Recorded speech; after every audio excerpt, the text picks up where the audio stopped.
चलिए, ये रहा दूसरा क्वेश्चन।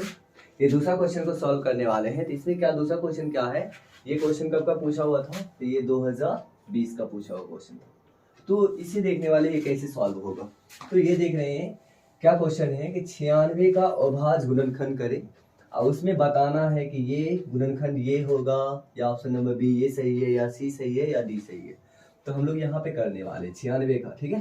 तो 96 लिख दी और इसे क्या करने वाले, भाग लगाने वाले। तो विभाज्यता का नियम हमें साथ साथ देखते जाना है ताकि हमें विभाज्यता का नियम भी याद रहे, ताकि गुना भाग करने में इजी हो, काटने में इजी हो। देखिए, दो से वो कोई संख्या तभी कर सकता है जब उस संख्या की इकाई के स्थान पर 0, 2, 4, 6 और 8 हो। अभी तुरंत हम लोग पढ़ें तो इसे देखने वाले हैं। तो देखिए, इस यहाँ पर क्या, इस संख्या के लास्ट में 6 है तो 2 से कट जाएगा, तो लगाए भाग 2 से। तो क्या होगा, 2 से लगाते हैं, 2 चौके 8, एक बचा, एक पिछो 16, 2 8 16। फिर 2 से लगाते हैं, 2 दूना 4, 2 चौके 8। फिर 2 से लगाते हैं, 2 एकाही 2, ये 4 बचा तो 2 दूना 4। फिर 2 है लास्ट में, लगाए 2 चौके 12। फिर 2 से लगाए, 2 तिहाई 6। तो यहाँ पे क्या हो रहा है, यहाँ पर पूरा टुकड़ा हो गया। तो देखते हैं हम लोग टुकड़ा क्या हुआ। 96 का जब टुकड़ा किए तो 2 कितना बार आया, 1 2 3 4 5, 2 आया 5 बार, 1 2 3 4 5। और 3 कितना बार आता है, 1 बार। तो 3 को हम लोग लिख देते हैं 1 बार। चलो ये लिखा गया। देखते हैं 96 का टुकड़ा है या नहीं। 2 दूना 4, 4 दूना 8, 8 दूना 16, 16 दूना 32। अब 32 दिया तो 32 को 3 से गुना करते हैं, 3 दूना 6, 3 तिहाई 9, हाँ 96 आता है। तो यहाँ पे हम लोग ये देख रहे हैं कि 2 कितना बार आया है, 5 बार आया है, 1 2 3 4 5। तो हम लोग लिख सकते हैं 2 का पावर 5। और उसके बाद क्या है, 3 एक बार आया है, 3 का पावर 1 लिख भी दे तो भी ठीक, नहीं लिखे तो भी ठीक। तो ये रहा इसका गुणनखंड। तो 96 का गुणनखंड कितना है, 2 का पावर 5 और गुना 3 का पावर 1। और टोटल अभाज्य गुणनखंड है। देखिए, ये भी अभाज्य संख्या, 3 भी अभाज्य संख्या, तो ये अभाज्य गुणनखंड। तो यहाँ ऑप्शन देखें, बोला गया 2 4 बार आया, 3 2 बार आया, नो ये सही नहीं है। ऑप्शन नंबर ये देखें, बी नंबर। तो यहाँ पे 2 3 बार आया, 3 3 बार आया, नहीं ये भी गलत है। ऑप्शन नंबर सी देखें, 2 5 बार आया और 3 1 बार आया, हाँ यही सही है।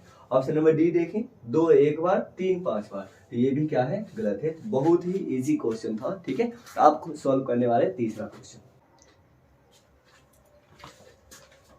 चलिए, ये कौन सा क्वेश्चन है, ये क्वेश्चन नंबर 3 है। और ये कब का पूछा हुआ क्वेश्चन है, 2020 का। तो ये देखिए क्वेश्चन क्या है। तो बोला गया है कि 5005 के कितने अभाज्य गुणनखंड है। तो हम लोगों को पहले गुणनखंड कर लेना है। गुणनखंड हम लोग पढ़ चुके हैं, टुकड़ा टुकड़ा करना है, ठीक है। तो 5005 का हम लोग करने वाले हैं। तो विभाज्यता का नियम हमें याद रखना है। अभी तुरंत 2 से तो याद हो गया होगा। अब तभी कोई संख्या 2 से कर सकता है जब 0 2 4 6 और 8 हो, 6 और 8 हो। तो वो संख्या क्या होगा, 2 से कट जाने वाला है। 0 2 4 6 और 8। अब 5 से विभाज्यता नियम एक देखते हैं। कोई संख्या 5 से तभी कटेगा जब किसी संख्या के इकाई के जगह पर 0 हो और 5 हो। तो ये जरूर याद रखें। तो अब यहाँ पे देख रहे हैं हम लोग, लास्ट में क्या है, 5 है, तो हम लोग इसे 5 से काट सकते हैं। 2 से तो कटने वाला है नहीं, तो 5 से काटे, फिर कितना होगा, 5 इकाई 5, कट गया। ये 0 रहा, ये 0 रहा, 0 उतारे नहीं लगा था तो फिर 0 उतार देंगे यहाँ पर, यहाँ भी 0 उतार देंगे, फिर कितना होगा, 5 इकाई 5। ठीक है, हाँ कितना आ गया, 1001 आ गया। तो फिर देखते हैं हम लोग, 2 से कटने का नियम था कि ये सब दिखा तो 2 से कट जाता, तो 2 से तो कटा नहीं, ठीक है। अब 3 से कटने का नियम क्या है, तो हम क्या करेंगे, संख्या के अंकों को जोड़ेंगे और उसके बाद अगर जोड़ 3 से कट गया तो पूरी संख्या 3 से कट जाएगा। 1 और 1 कितना होता है, 2। ये 2 3 से नहीं कटा, इसलिए ये कटने ही वाला नहीं, पूरा संख्या, ठीक है, ये याद रखना है। तो अगला क्या है, 2 से नहीं कटा, 3 से नहीं कटा, तो 4 से ट्राई कर देते हैं। 4 से कैसे काटेंगे, तो यदि किसी संख्या के लास्ट में 2 जो अंक होता है, 2 लास्ट का 2 अंक वो 4 से कट जाता है, तो वो पूरी संख्या 4 से कट जाएगा। या दोनों की जगह पे क्या होना चाहिए, 0 होना चाहिए। तो यहाँ देखें 1 है तो कटने वाला नहीं है, 5 से तो ऐसा ही नहीं कटेगा क्योंकि 0 5 दिखेगा। 6 से ट्राई करते हैं तो 6 से वही संख्या कटेगा जो 2 और 3 दोनों से कटे। तो अब बच गया है 5 से भी ट्राई नहीं करेंगे, 6 से भी ट्राई तो हो ही नहीं सकता है, तो 7 से देखते हैं। 7 से क्या करते हैं, याद नहीं रखना विभाज्यता का, सिर्फ ट्राई कर लेना, देख के का करता है या नहीं करता है, भाग लगा लेंगे। 7 से लगाएं भाग, देखते हैं 1001 है।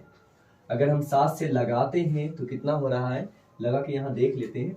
7 इकाई 7, फिर कितना होता है 3, 7 इसमें से घट जाएगा, 10 में कितना होता है 3, 3 भी 0 30, तो फिर कितना होगा 7 चौकी 28, फिर बचा 2, 2 पे कितना हो गया 21, तो 7 तिया 21, तो आराम से 7 से कट गया, तो इसमें कोई दिक्कत नहीं हुआ। फिर देख रहे हैं हम लोग 7 से, फिर देखते हैं 7 दूना 14 और 3 तो कट तो नहीं रहा है, इसका मतलब 7 से भी नहीं कटा। फिर 8 से ट्राई कर लेते हैं, तो 8 से भी भाग लगाते हैं तो नहीं लगने वाला है, ठीक है।